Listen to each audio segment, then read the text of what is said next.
기도하고 말씀 나눕니다. 하나님 아버지 고맙습니다. 말씀을 기다립니다.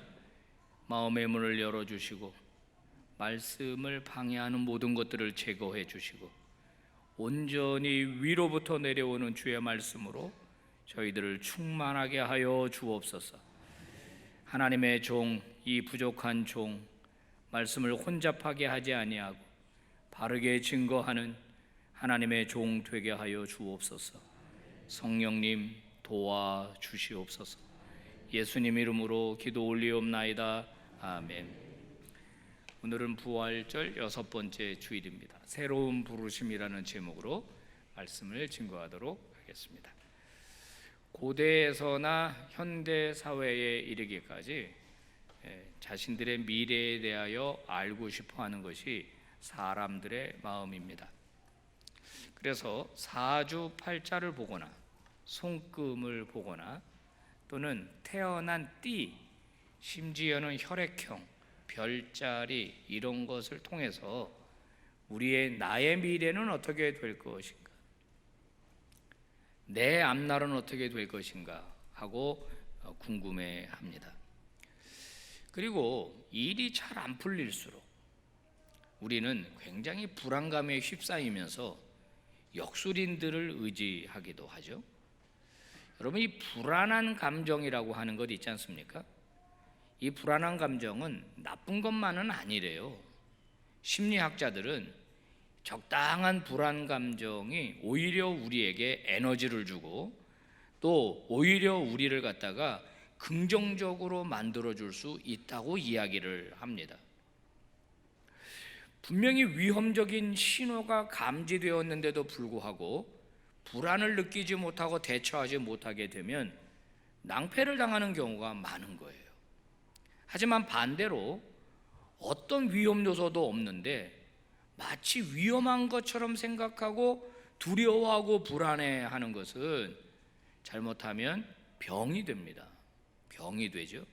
불안장애, 아무 일도 없는데 늘 불안하고 무섭고 이런 것은 빨리 의사를 만나고 치료를 받는 것이 좋습니다. 여러분, 이 불안이라는 감정, 미래에 대한 불확실 때문에 생기는 이 감정을 어떻게 처리하느냐가 매우 중요하지 않습니까? 지난 4월 달에 신문에 이런 기사가 났습니다. 선녀 시인이 화났다. 그리고 억대 사기를 친 무속인이 실형을 확정받았습니다. 대법원까지 수년 동안 다투던 사건이었는데 결국 대법원이 사기죄로 확정을 해 주었습니다.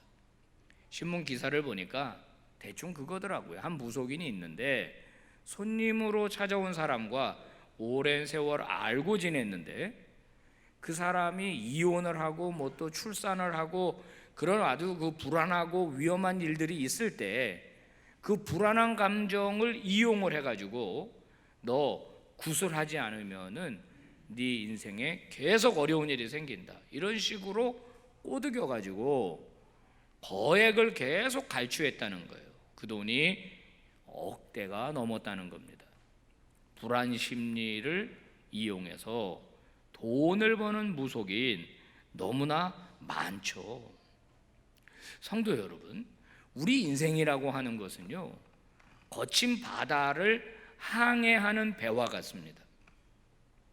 목적지까지 도달하기 위해서 우리는 많은 상황을 만나게 돼요.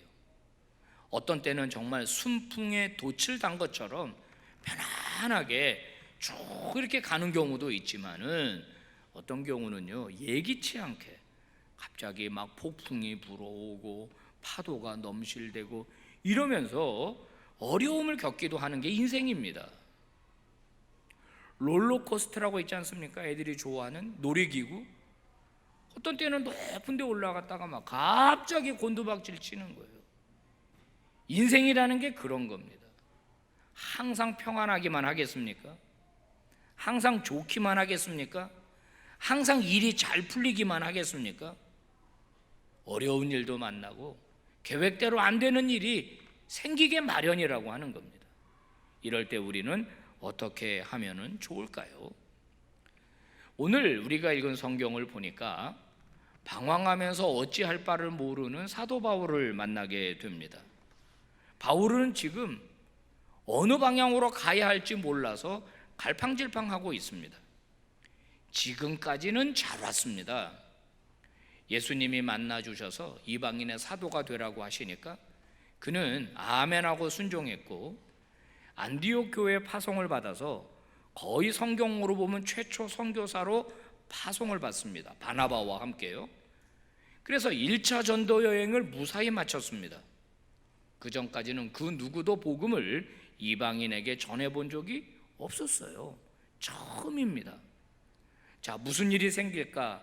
새로운 지역에 가서 회당에 들어가고 복음을 전하고 보니까 사람들이 예수를 구주로 영접하는 일이 생기는 거예요.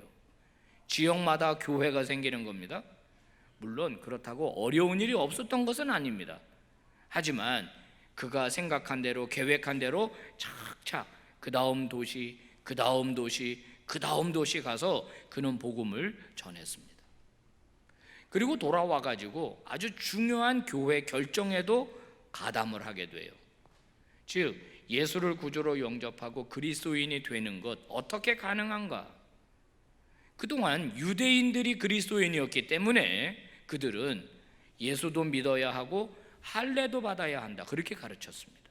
할례, 즉 유대인이 지키는 율법, 이것도 지켜야 구원을 받는다라고 생각했을 때 바울은 아니다, 그렇지 않다. 바울뿐만 아니라 베드로도 가담했죠.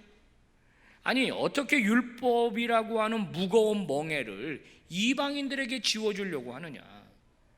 오직 예수 그리스도, 그분 한 분만 믿으면 된다. 그러면 구원받는다. 그래서 그거를 교회가 중요한 결정으로 이제 망치를 때린 겁니다.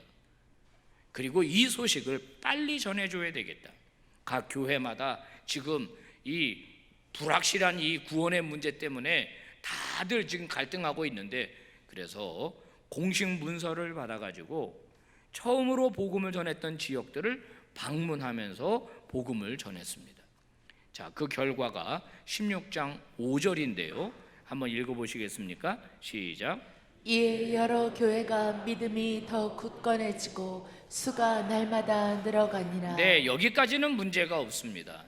다니고 만나보니 더 믿음이 굳건해졌고 예수 믿는 사람이 더 늘어났고, 그래서 효과가 좋았습니다. 아무 문제 없었습니다. 그런데 갑자기 일이 꼬이기 시작한 겁니다.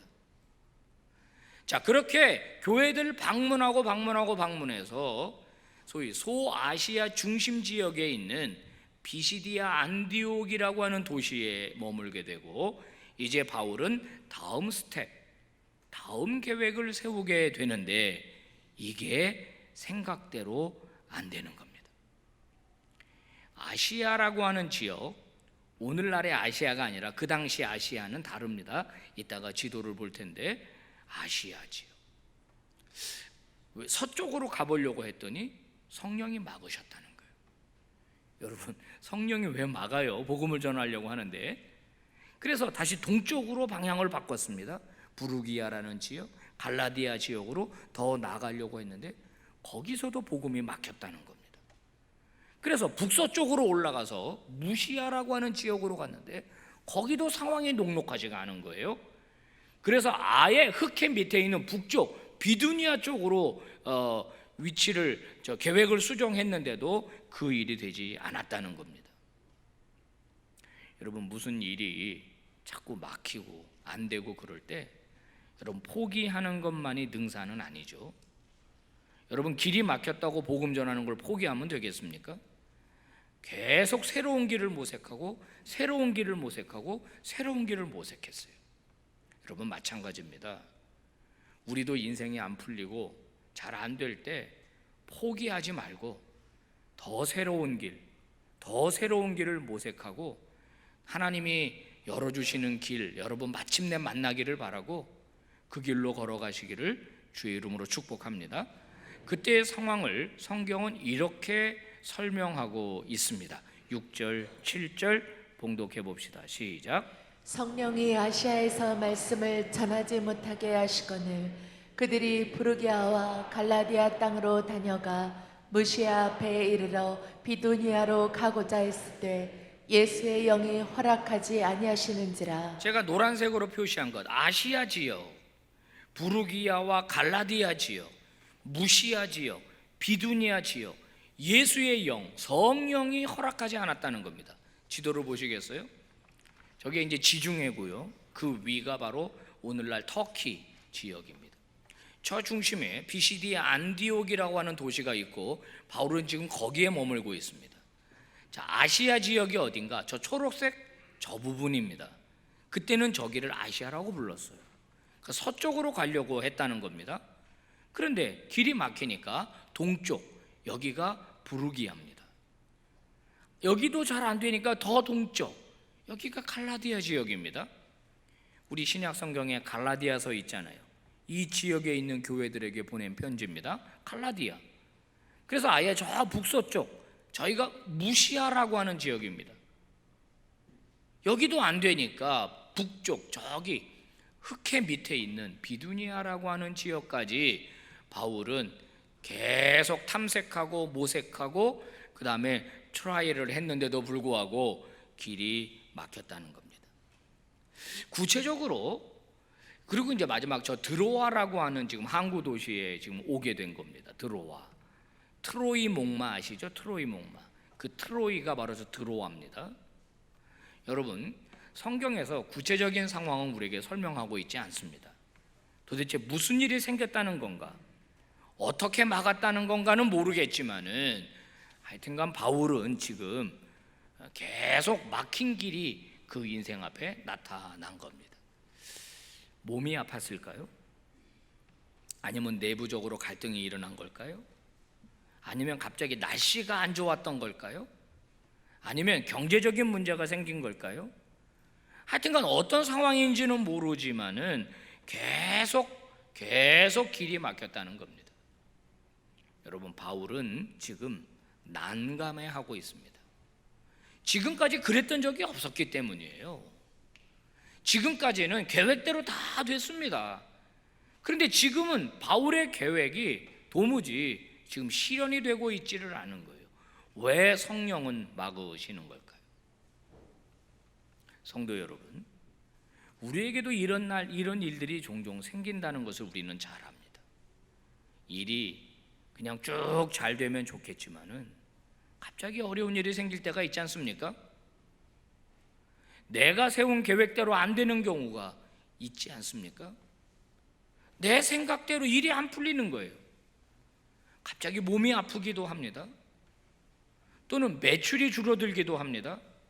좋았던 관계가 깨지기도 합니다. 자, 이렇게 해볼까 저렇게 해볼까 그래도 계속 안 좋은 일이 생기는 겁니다. 이럴 때 우리는 어떻게 하면 좋을까요? 먼저 어떻게 해야 할까보다 어떻게 하지 말아야 할까를 몇 개 살펴봅니다. 첫 번째는 대세를 따라가면 안 됩니다. 무슨 말이냐면 이럴 때 사람들 다 이렇게 하더라 하는 겁니다. 로마에 가면 로마법을 따라야지 다들 그렇게 하고 살아, 그러니까 그 길로 가 하는 그 대세, 그 다수결, 그것을 따르는 것이 반드시 하나님의 뜻은 아니다라는 거예요. 로마서 12장 2절, 너희는 이 세대를 본받지 말아라. 이 세상 사람들이 살아가는 삶의 방식을 따르지 말아라, 그 얘기입니다. 그리스도인이라면 하나님의 뜻을 분별해야 된다. 사람들이 모두 가는 그 길이 하나님의 뜻이 아닐 수 있다 말씀합니다. 출애굽기 23장은 우리에게 이렇게 말합니다. 다수의 사람들이 잘못을 저지를 때 그들을 따라가지 마라. 다수결, 반드시 진리는 아니다라는 거예요. 그것이 하나님의 뜻은 아니라는 겁니다. 두 번째, 상황을 의지해서도 안 됩니다. 많은 그리스도인이 상황을 하나님의 뜻으로 오해하는 경우가 있습니다. 예를 들어서 여러분 3부 예배에 나오시려고 할 때 몇 시에 일어나셨어요? 예를 들어 교회 나오려고 했는데 늦게 일어났어요. 그러면 어떻게 하시죠? 하나님이 오늘은 교회 가지 말라고 하나 보다. 이봐, 다 웃잖아요 지금. 그런 적이 있다는 거거든. 이게 1, 2, 3부 공통적인 반응인데 3부가 훨씬 많아요. 특히 오늘 성가대가 많네요 여기는. 그 막 왔는데 헌금을 안 가져왔네. 그러면 또 어떻게 생각하죠? 오늘은 헌금 내지 말래나 보다. 이게 하나님이 또 나를 헌금을 안 가져오게 하셨다. 희한한 하나님의 뜻이죠. 상황을 하나님의 뜻으로 생각하는 그리스도인들이 있어요. 이거 위험할 수 있습니다. 세 번째는 팔랑귀입니다. 누가 옆에서 말하면은 그 조언이 하나님으로부터 나온 것인지 아닌지 분별하지도 못하고 그냥 남의 조언을 따라가는 경우입니다. 시편 1편은 뭐라 그러죠? 악인들의 꾀를 따르지 말라는 거예요. 그게 하나님으로부터 나온 건지 악인으로부터 나온 것인지도 모르고 다른 조언을 듣고서 누가 이렇게 하라 그랬대, 누가 이렇게 하면 된다고 그러던데 그러면서 그것도 자기가 듣고 싶은 얘기만 듣는 거죠. 네 번째는 자기의 양심, 자기의 마음을 신뢰하는 것도 문제입니다. 얼마나 많은 그리스도인들이 자신의 생각을 하나님의 뜻으로 포장하는지 모릅니다. 자신의 생각을 지지하기 위한 말씀도 찾아냅니다. 그러면서 이거는 하나님이 주신 마음이야 그럽니다. 어떤 일을 하면서 진짜 마음이 편했어 그럽니다. 자기 마음이 편한 게 하나님의 뜻으로 생각하는 거예요. 어떤 일을 할 때 마음이 너무 불편해, 하나님이 좋아하시지 않나 봐. 자기의 필링이, 자기의 감정이 하나님의 뜻이에요. 여러분 정말 그렇습니까?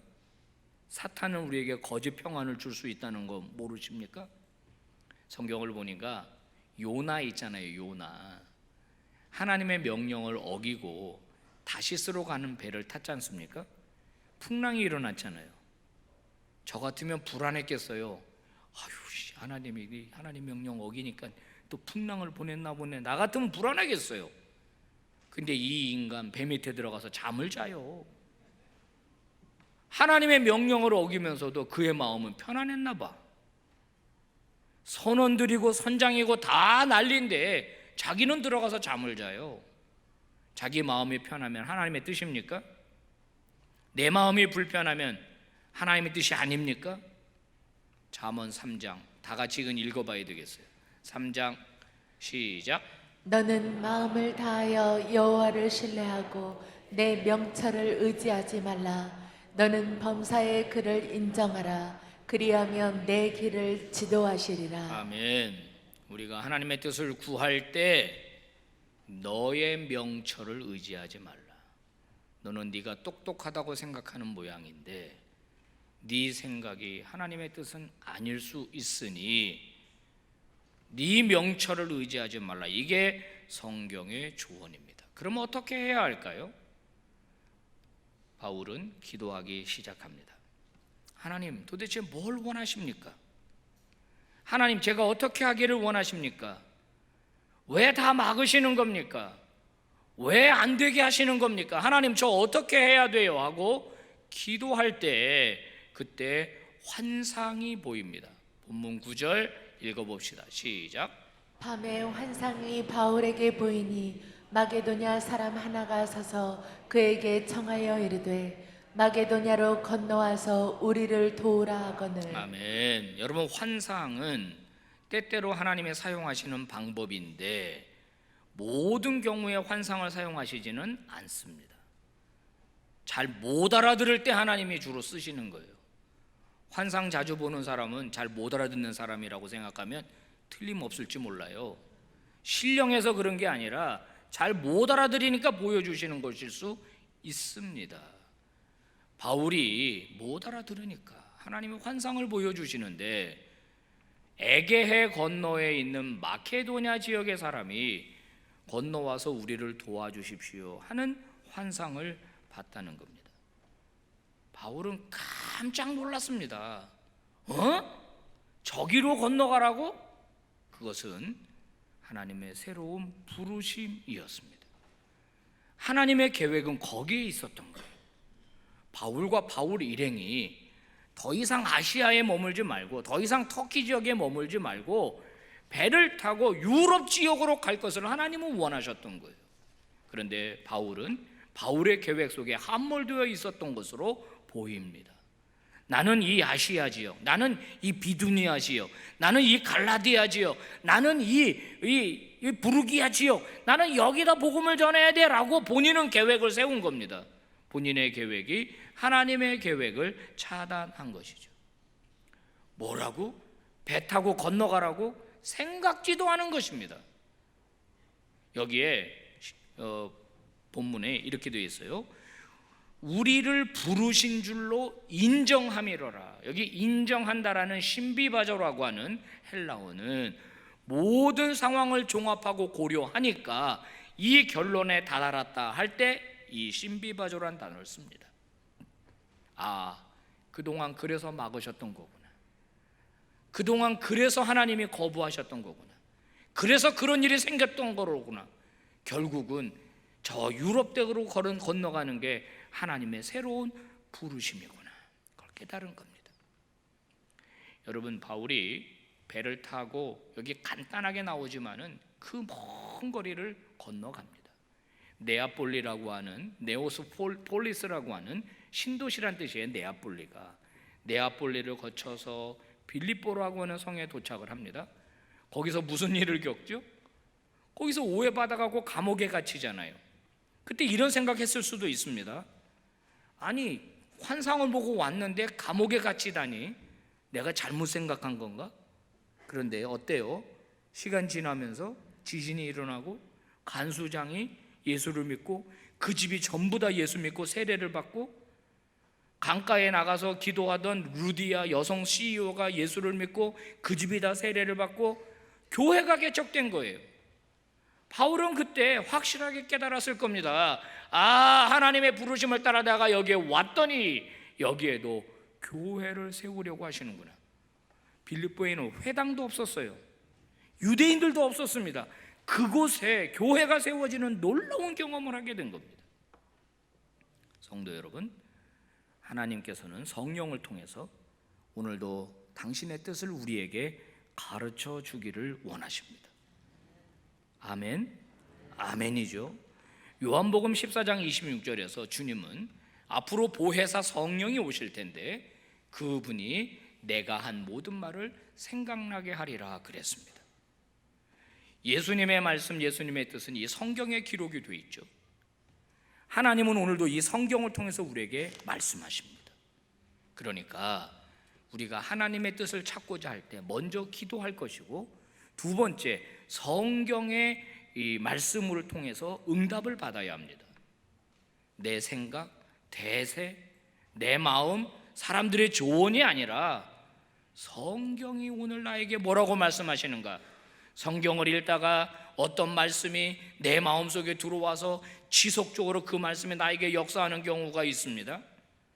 내가 어찌할 바를 몰라서 기도하고 있는데 성령이 어떤 말씀을 떠오르게 해주십니다. 그럴 때 우리는 이것이 하나님이 나에게 주시는 응답인구나 하면서, 응답이 아닌가 하면서 일단 그 말씀을 받고 기도하기를 시작해야 합니다. 성도 여러분, 제발 기도 좀 하십시오. 이 사람 저 사람 찾아다니면서 조언 좀 구하지 말고 제발 기도 좀 하십시오. 제발 하나님의 말씀을 좀 보십시오. 분명히 성경 말씀을 통하여 우리에게 응답하신다고 했으니까 하나님 저 어떻게 하면 좋아요? 하나님 이 문제를 어떻게 하면 좋아요? 하나님 나한테 좀, 저한테 좀 알려주세요 라고 여러분 제발 기도 좀 하세요.